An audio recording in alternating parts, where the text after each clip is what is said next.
This video is going to be part of a new series of videos I'm going to be putting out, in which I give general collecting tips for, specific systems, specific series of games, or just general collecting tips, where I touch upon where to buy games from, eBay, flea markets, garage sales, what to look out for if a system has, a gamer's value to it, if I recommend it only for collectors where, there's not too many great games out there that you want to track down. So I wanted to pick the topic of choosing the right system for yourself as my first video for this series because I get asked in messages a lot, what system should I collect for? People ask me, should they collect for system A or should they collect for system B?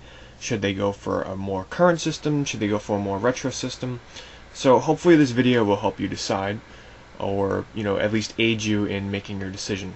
Something that you should definitely decide before you even really pick a certain console to collect for is if you want to collect the games as complete or loose. Complete meaning with their box and their manual, or their case and their manual, and loose meaning just the game, no outer box, no instructions.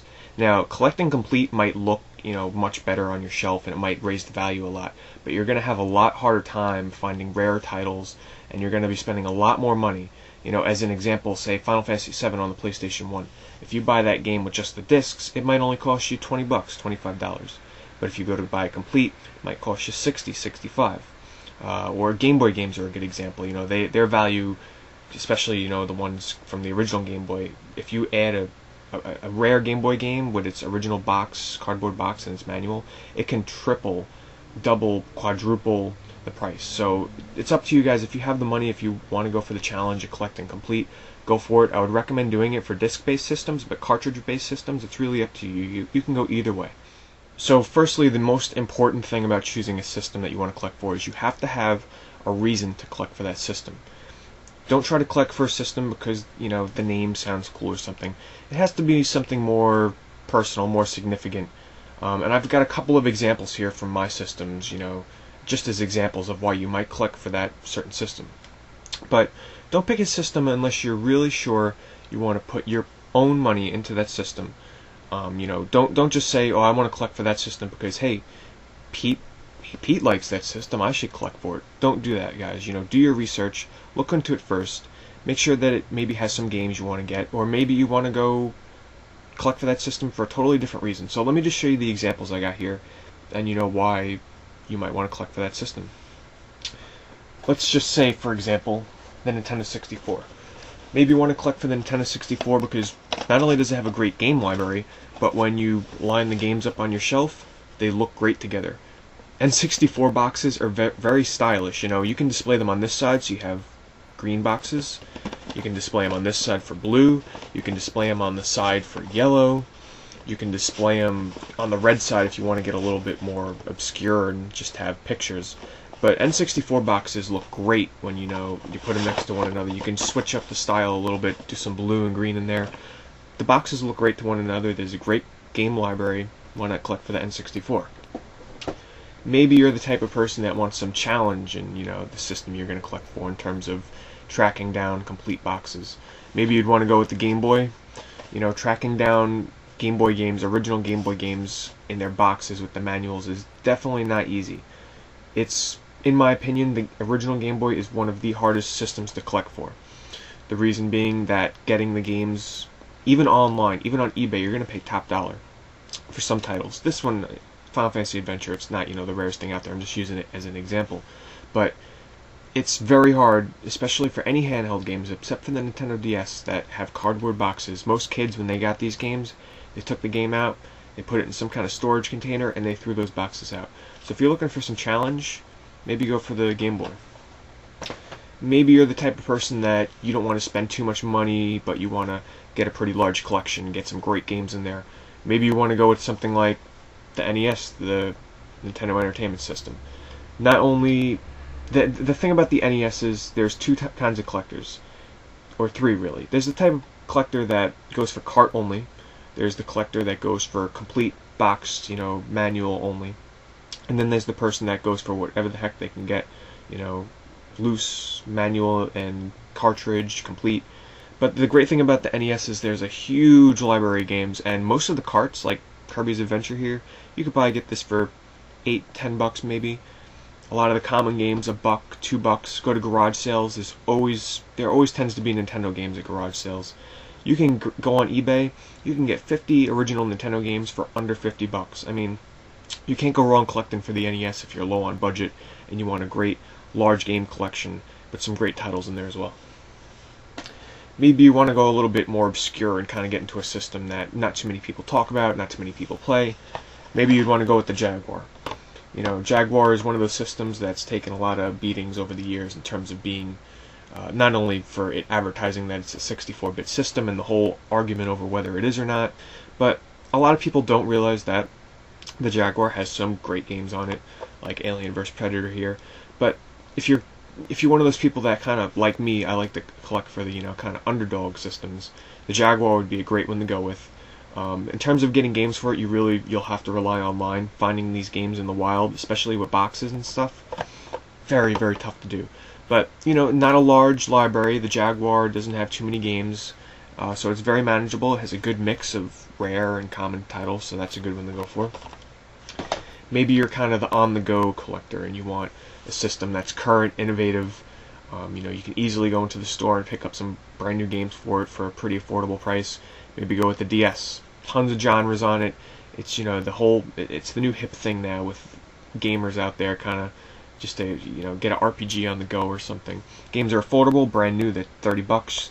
You pick them up used, $20, $15. Great system to collect for. Not only that, but the cases are awesome. I love the cases for DS games. You know, they're very stylish. Say that. Maybe you are not into retro games and you want to collect for something that you love to play right now. Hey, go for the 360 or a PS3 game. You know, they're pretty cheap. 360 games now, you wait a couple of months after a game comes out, you go into GameStop, there it is used for $10 or $15. If you want to collect brand new games, it's going to cost you more money. But if you go in the GameStop or something with their buy two get one free sale, you can come out of there with a whole bunch of current generation games for a great price. So if you're the current gen gamer looking for something, you know, a little more current, go for 360. There's nothing wrong with collecting for a current generation system. It doesn't have to be old. You don't have to collect old systems to be a game collector.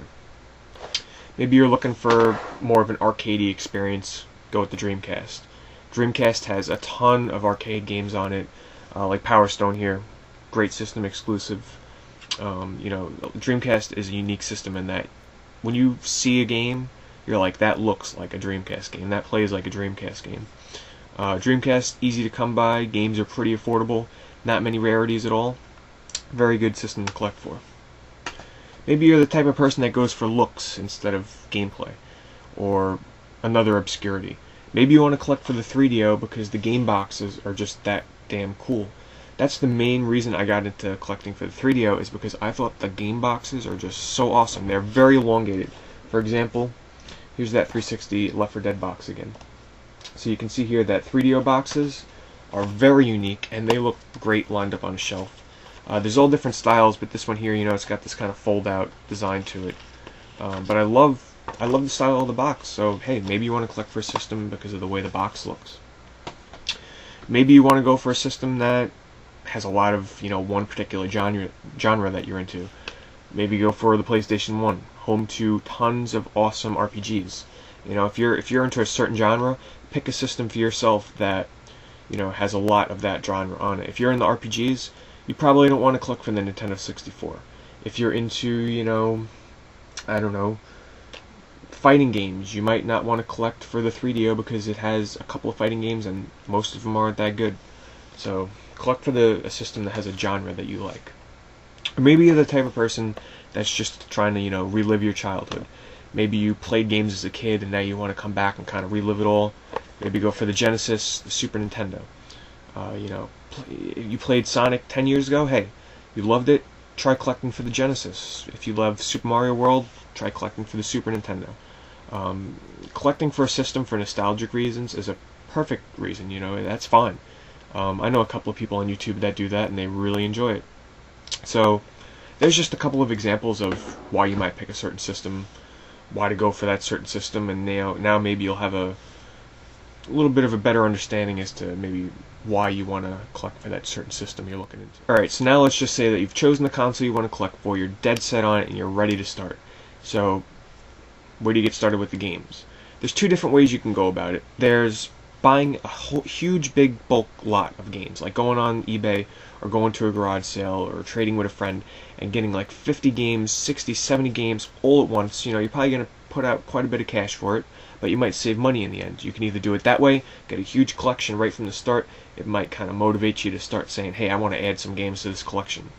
That's a good way to go about it. Or you can take it the slow route and kind of, just pick 1 or 2 games at a time, ones that you really like, just kind of keep adding to it over time.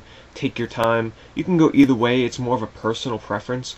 I would recommend, though, going for the bulk lot. Start off by buying, 5, 10, 15, 60, 100 games for the system if you can afford that much. Get it out there, and then once you have that, start picking your own titles that you want to add to it. Alright, so I hope this video at least helps some of you out there decide what system you're going to collect for. And in the future, look forward to more videos from this series that are going to talk specifically about certain consoles and tips for collecting on them.